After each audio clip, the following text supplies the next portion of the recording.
வரைபடத்தை நாம் மெதுவாக திறக்கப் போகிறோம். திருமந்திரம் என்ற ஞான பொக்கிஷத்தில் மறைத்து வைக்கப்பட்டுள்ள கால சக்கரம் என்ற தத்துவத்தை ஆராயப் போகிறோம்.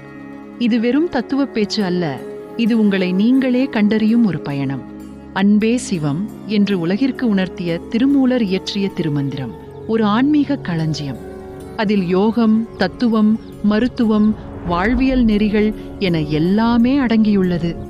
இதில் காலத்தை பற்றியும் பிரபஞ்சத்தின் சுழற்சிகளை பற்றியும் அந்தச் சுழற்சியில் சிக்கியிருக்கும் ஆன்மா எப்படி விடுபட்டு தன் இயல்பான சிவநிலையை அடைவது என்பதை பற்றியும் மிக விரிவாக பேசியிருக்கிறார். கால சக்கரத்தை உங்கள் ஆன்மாவின் ஒரு ஆன்மீக ஜிபிஎஸ் போல கற்பனை செய்து கொள்ளுங்கள். அது நீங்கள் இப்போது எங்கே இருக்கிறீர்கள், எங்கே செல்ல வேண்டும், அதற்கு என்னென்ன வழிகள் உள்ளன என்பதை துல்லியமாக காட்டுகிறது.